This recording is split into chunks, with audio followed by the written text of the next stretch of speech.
Good morning. How the devil are you doing this fine day? Me? Well, it's a cliche, but thank God it's Friday. This first full week after the festivities has left me feeling more than a little drained. However, I need to sort myself out. As you'll hear later in the show, we have a veritable deluge of new content heading your way over the next few weeks, including not one, not two, but three evening shows that you really won't want to miss.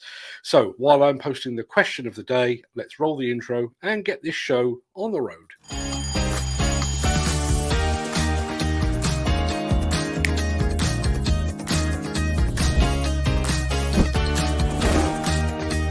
Welcome to the Breakfast Show. I'm your host, Mark Anthony.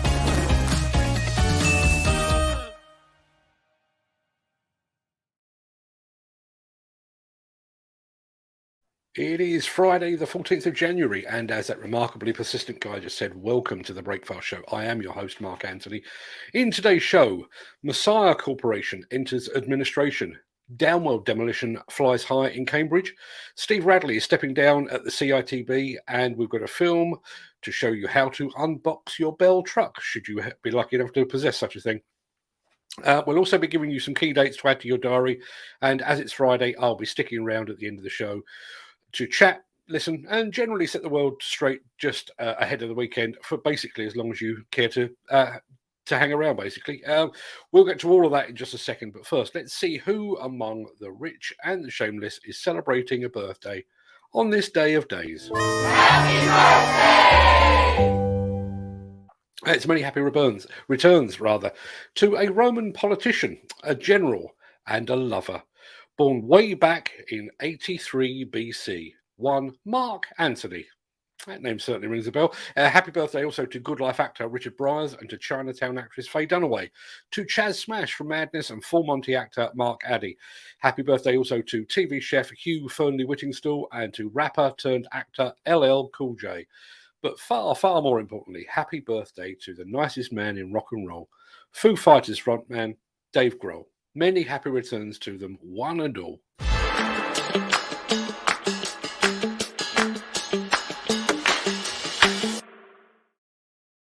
We are receiving reports that high-reach excavator hirer Messiah Corporation has entered administration.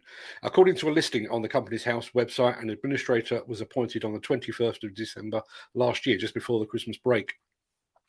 The appointed administrator, Mazars, confirmed to me yesterday that it is now acting on behalf of Messiah Corporation.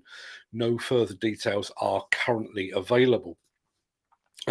Based in the shadow of the Dartford Bridge over in West Thurrock in Kent-Essex border, Messiah rose to prominence and a degree of notoriety in the past few years.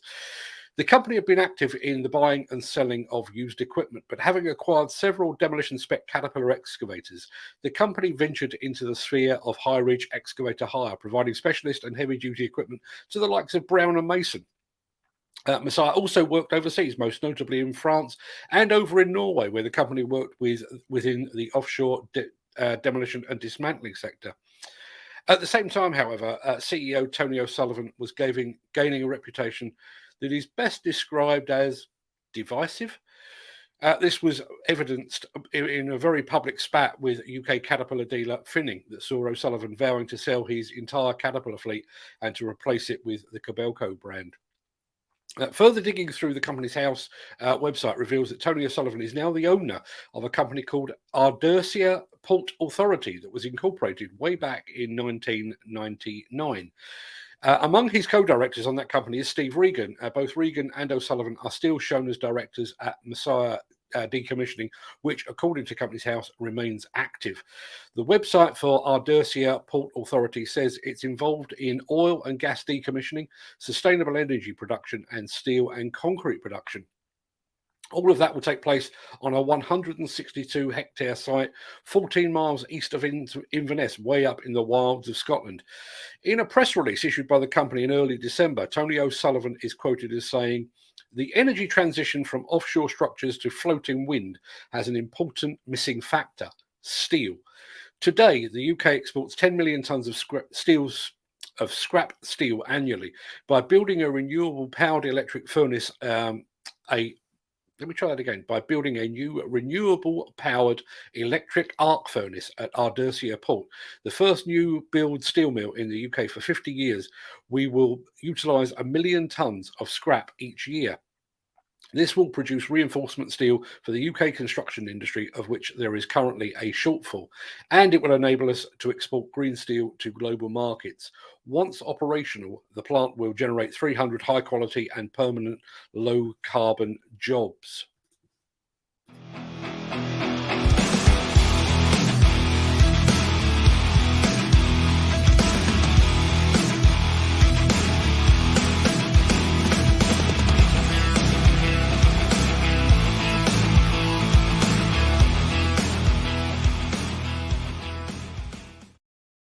Now, I mentioned that Messiah Corporation was based in West Thurrock, and just to prove that these shows are planned and not just thrown together at the last minute, no, really, we are now popping to a company that is based literally, and I do mean literally, next door, at least for now, and that's Downwell Demolition. And the company has been putting its McCloskey J35 crusher through its paces on a project up in Cambridge.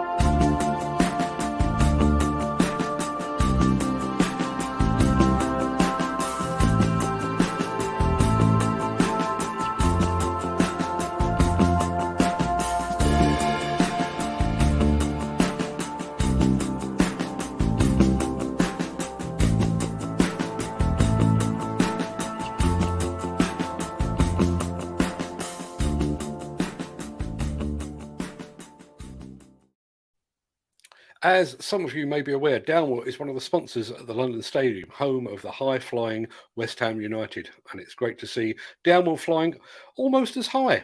Axoft and Svantec are your high-end partners for noise, vibration, dust and air quality systems, sensors and software. To find out more, visit axoft.co.uk or call 01234 639 550.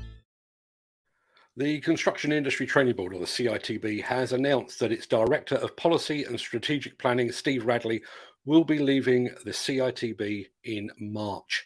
The news comes just days after a cross-party House of Lords committee called for the CITB to improve or risk being replaced. That same report went on to say that the CITB had not addressed the construction skills shortage in an effective manner over many years. Steve Radley actually joined the CITB back in 2014. Announcing his departure, he says, "It's been a real privilege to be part of the CITB for the past 8 years. During this time, I have had the opportunity to shape how the CITB supports the construction industry using the levy funding more strategically and strengthened our relationship with government and helped to secure key areas of funding and support.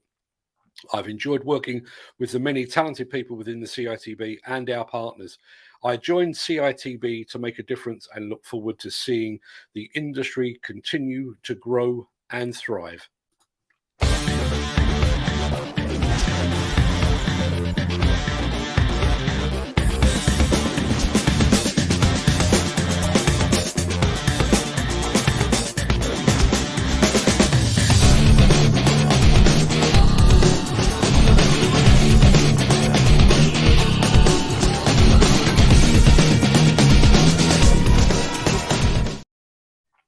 For the past few weeks, I've been following an online video series from the dump truck manufacturer, Bell. The series is called Unboxing Your Bell, and each episode, and there have been 5 so far, well, 4 and an intro, each episode looks at a different aspect of a Bell truck. Subjects so far have included speed limits, collision protection, and skip safety. Now, unfortunately or fortunately, depending how you look at it, all of the films are quite detailed and have therefore been just a bit too long to feature on this show. However, the company has just released the latest episode on Bell's anti-roll system. And with just a little bit of editing, we've managed to get it down to a more manageable size. So while you're watching that, I will post a link in the chat so you can watch the rest of the series. But for now, take it away, Tim. Hey Bell fans, this is Tim Ellis and welcome to another episode of Unboxing Your Bell. Today we're going to look at how your Bell machine handles steep hills and prevents rollback to take the danger out of those steep hills.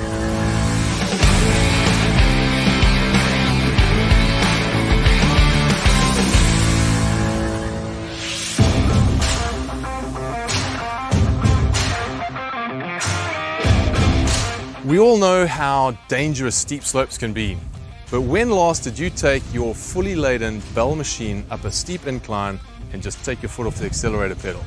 Did you know that your Bell machine has got software built in that automatically calculates when the engine can no longer keep the machine from rolling back down the hill? At that point, it automatically calculates the pressure that needs to be applied on the brakes, applies them, and prevents the machine from rolling back down the hill. And if your machine doesn't have controlled brakes, the park brake applies. So let's go and have a look and see what that looks like in action.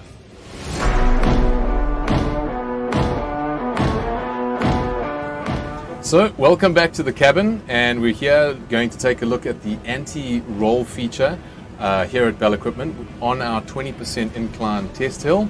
So what we're going to do is we're going to drive up this hill and we're going to slowly take my foot off the accelerator pedal.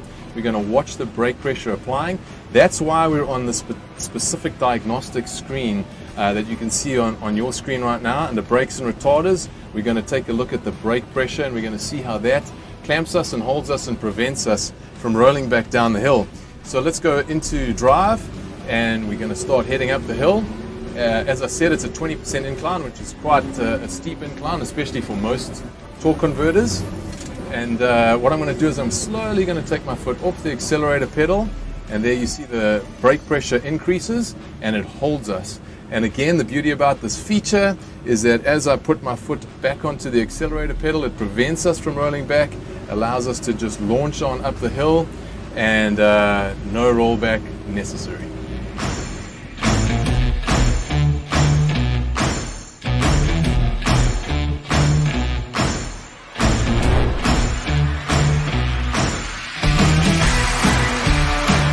Right, now that we've done anti-roll forward, let's see how that works even in reverse. So again, we're on the hill, I'm in reverse, and as you can see on the screen, the brake retarder pressure has fallen away, but as I take my foot off the accelerator pedal, we see that it applies, and as it does so, it prevents us from rolling back forward down the hill, and that would cause the vehicle to stall and may even cause more serious repercussions. The beauty about it is that as we saw in forward, I can just touch my foot back on the accelerator pedal, the brake pressure falls away, and we're reversing up the hill without rolling back down the hill.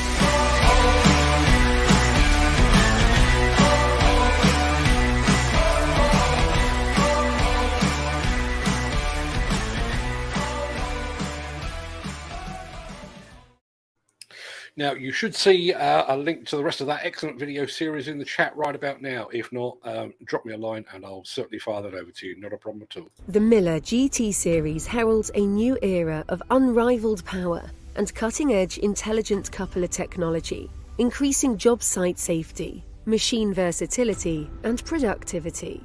It's the added versatility that you need at the value you can afford. To find out more, visit millergroundbreaking.com. Now, a couple of dates for your diary before we head over into the chat to collectively set the world to rights. At some ungodly hour tomorrow, our newly rebranded Weekend Wrap Show will land fully formed on a computer or a mobile device near you. As always, it will feature all the latest and greatest industry news from the past week, all delivered in a smart new package. Then at 6 p.m. on Wednesday next week, the first of our new format live evening shows will be broadcast, and in this opening episode, we will be turning the spotlight onto the equipment at the cutting and the crushing end of the demolition business, and that is attachments. That show will be brought to you in conjunction with our show sponsor, Steel Wrist, and as a result, there will be Steel Wrist branded goodies up for grabs on the night. So if you want to see the latest in braking, cutting, crushing, munching, crunching, and grabbing equipment, please be sure to join us at 6 p.m. on Wednesday next week. Then the Wednesday after that, That's the 26th of January. We will bring you the second episode of The Surgery featuring Dr. Demolition himself, Dr. Terry Quilnby.